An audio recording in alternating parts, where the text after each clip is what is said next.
Hitler is on the brink of doing what Napoleon failed to do: conquer Russia. For the Russian people, the war is an unbroken agony of siege and defeat. In Leningrad alone, 350,000 civilians die of starvation. Russia reels and calls on her allies for help. Open a second front, cry the Russians, hoping to divert the German divisions at the gates of Leningrad, of Moscow, of Sevastopol, of Stalingrad. The German guns keep pounding.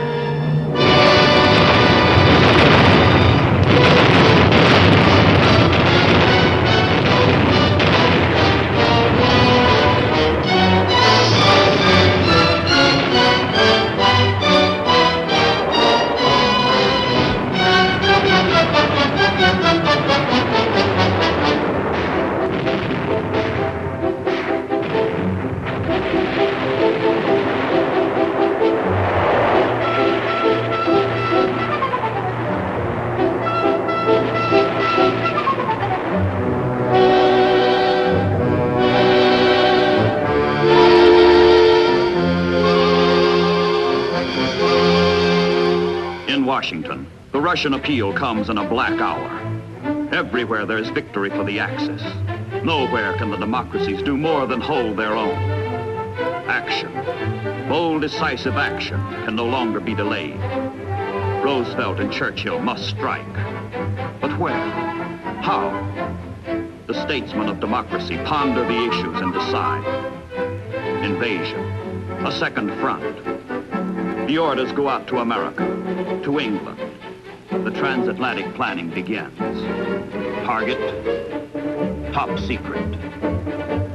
In England, General Eisenhower, newly appointed American commander for Europe, directs the overall strategy. The United States has been at war only a few months, and her means as yet are limited. The Marines on Guadalcanal need all they can get. But the pressure of events is inexorable. The Allies cannot wait, and time will not wait.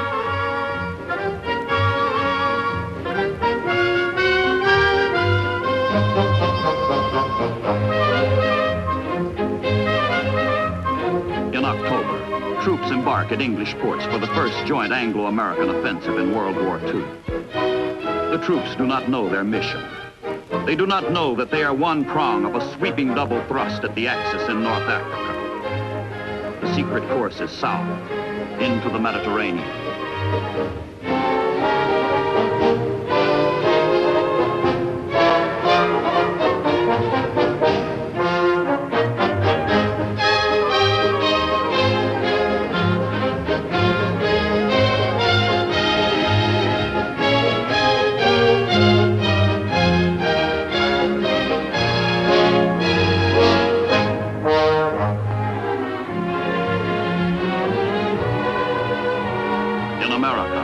The other prong of the assault is hurriedly forged at East Coast forts, where untried and untested troops, fresh from civilian life, are brought together for the greatest amphibious operation yet attempted. 4,000 miles of hostile sea lie between the crystal sands of Virginia, the granite rocks of Maine, and the far shore of North Africa. Many of the men have never heard of their destination, Casablanca, on French Morocco's west coast.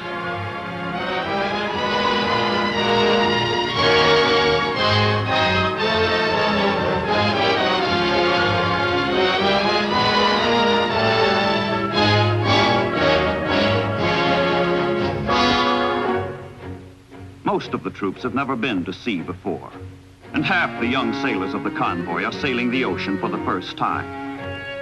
The Allies hope to trump some Axis tricks in a bold move which skeptics call premature. The chances of success are rated no better than 50-50.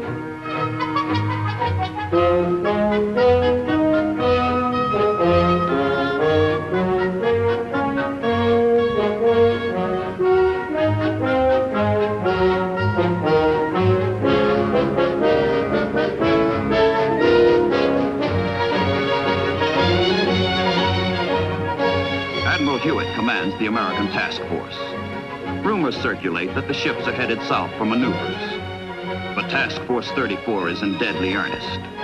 The operation is christened Torch, And on these men and ships falls the job of lighting the torch and keeping it burning.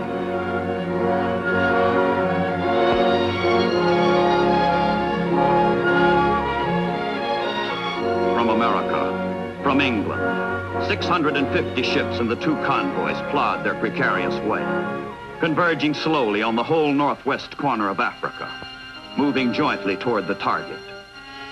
Zigzagging past the submarine packs by day, steaming straight by night, the ships make the longest voyage ever ventured by an amphibious force. Get the soldiers across the vast and perilous sea safely. Land them on the barren and uncertain beaches safely. That is the sailor's job.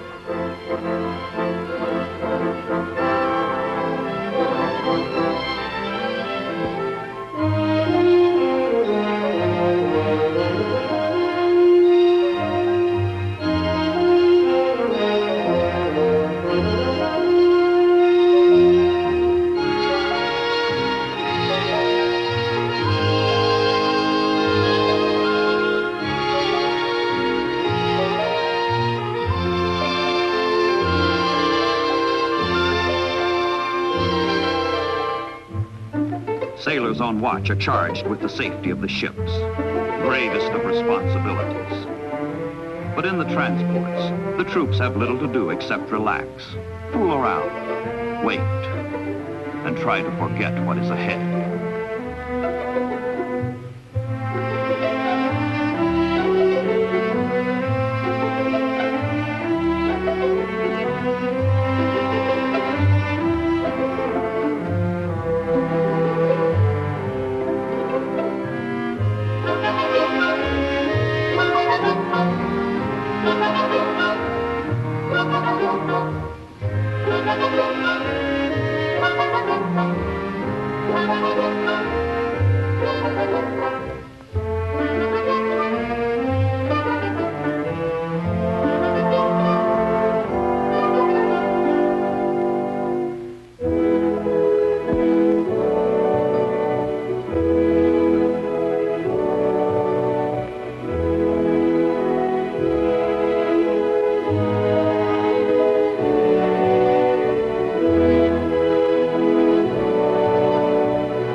Briefings, discussions prepare all hands for the coming invasion. The Americans come as friends, but to crush Germany and thereby help Russia, they must first wrest bases from France, a friend. The French Vichy government in Europe has pledged itself to defend its African colonies against all. But whether the French will resist Americans, how violently they will react, none can say. So the friendly convoy must sneak toward shore like an enemy.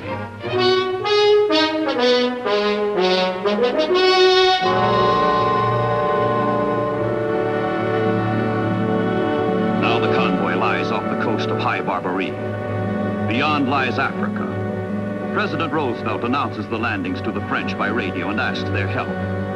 Then General Eisenhower urges the French to turn their searchlights skyward as a token of welcome. All hands hope and pray there will be no resistance.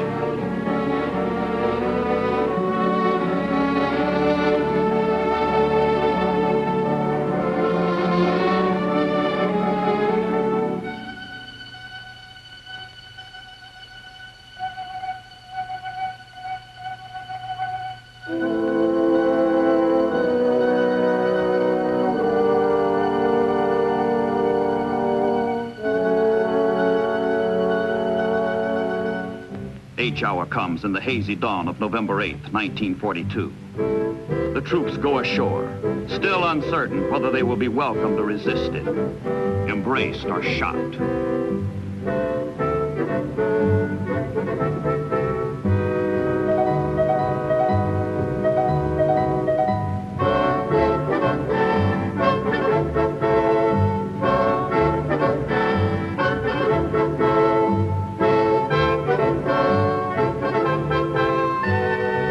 Signal, no resistance.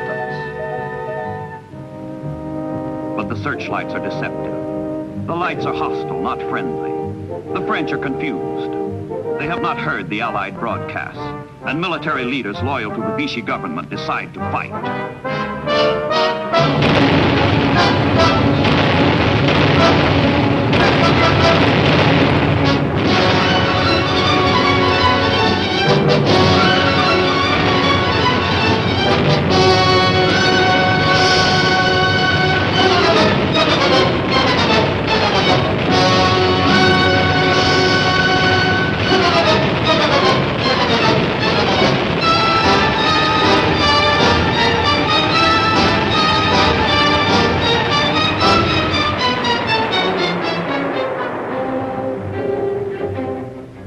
For the landing troops, no doubt remains now.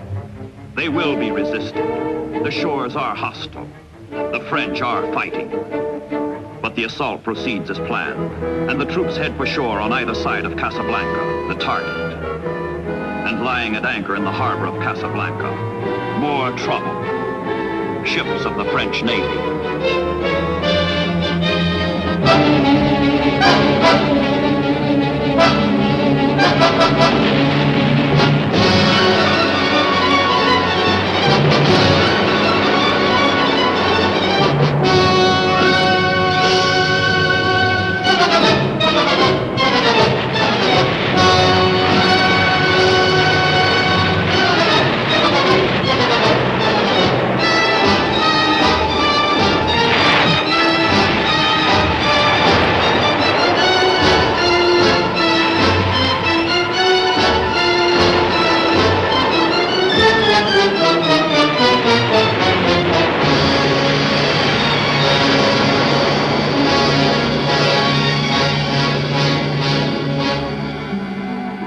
Casablanca continues for 3 bitter days before the Vichy French surrender, and the Free French and their American allies take over.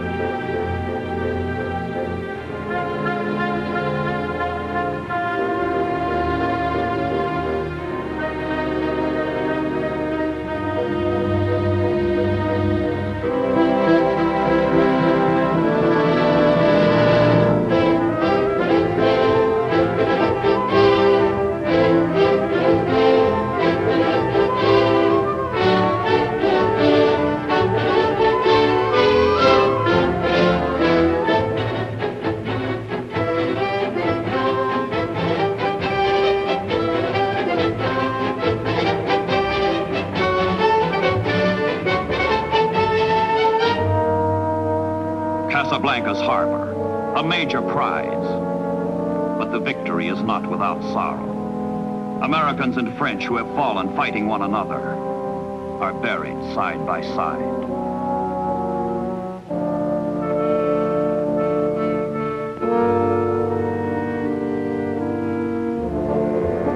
A German commission sent to negotiate with the French is trapped in Casablanca. This, says the general who heads the delegation, is the worst setback to German arms since 1918.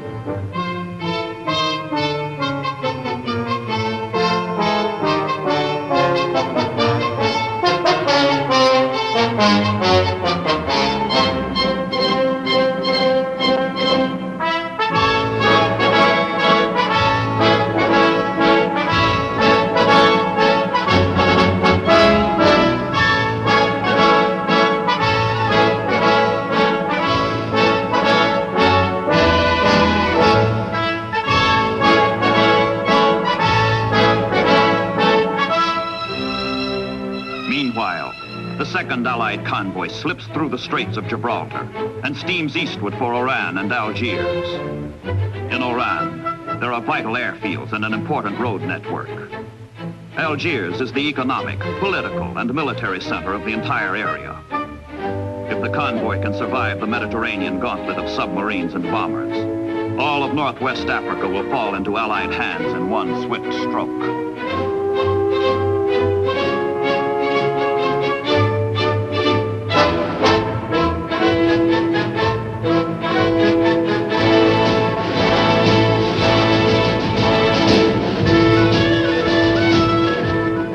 With some help from the French, the tactics work. The landings are the first major Allied victory in the war against the Axis.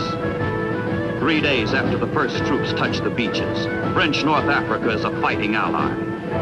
The French themselves are now free to join the march against the common enemy.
At their newly won seaports, the Allies begin the enormous buildup of supplies in preparation for the ultimate conquest of all North Africa. General Montgomery and his 8th British Army are lashing Marshal Rommel and his fleeing Africa Corps 1,200 miles to the east. In the west, the Allies must make ready for a drive into the desert to catch Rommel in his flight and squeeze him to death. The campaign that began as an amphibious assault becomes a grinding struggle for supplies.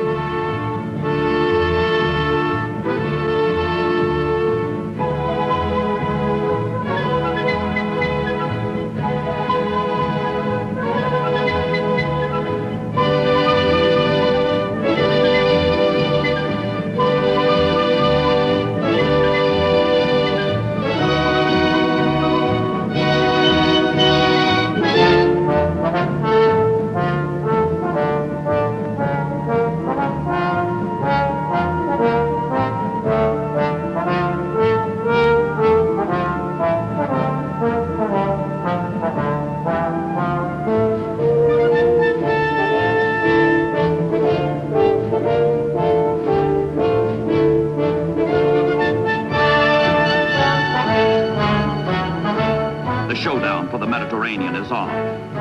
All supplies, all Allied soldiers must be brought in by ship. The campaign depends on the ports and the navies that control them.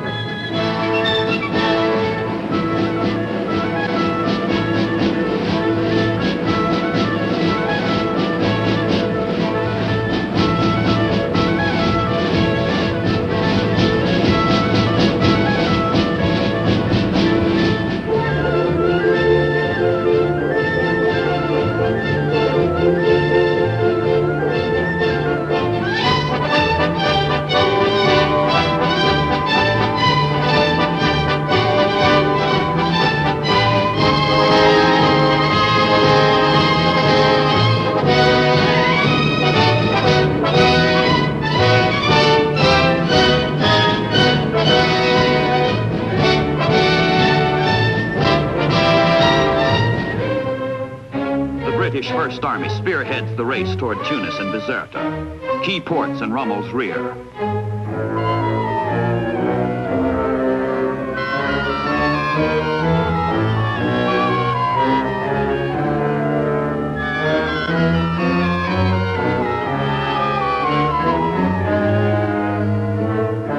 But the Desert Fox and his unbroken Africa Corps reach Tunisia first, checking the Allied move and nullifying the chance for a quick German defeat. Rommel's dream of taking Suez is shattered, but the Nazis still have a firm grip on North Africa. not let go. Into Tunisia, across the Mediterranean narrows from Sicily, the Axis High Command sends streams of transport planes to reinforce Rommel. Swiftly, efficiently, the Axis begins its own build-up to counter the Allies.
Are now pushing Rommel from both ends, from the east, from the west. And they keep pushing him, and pounding him, and pushing him.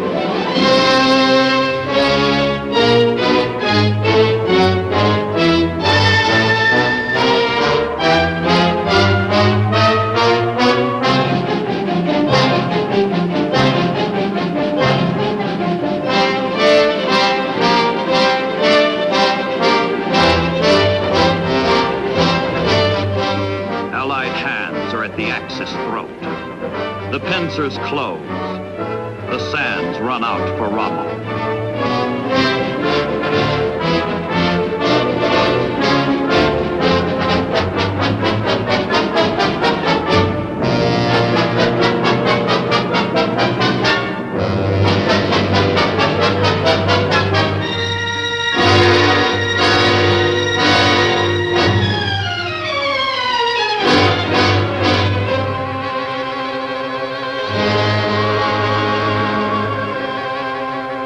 Death of the Africa Corps. End of the Axis in Africa. Defeated in the Mediterranean on sea and sand. Its obituary is written in the names of supply ports which it could not hold, which marked the road to disaster. Alexandria, El Alamein, El Daba, Mersa Matruh, Sidi Barrani, Saloum, Bardia, Tobruk, Gazala, Derna, Benghazi, El Agheila, Sirte, Guerat, Misurata, Homs, Tripoli, Sfax, Sousse, Cape Bon, Tunis, Bizerta,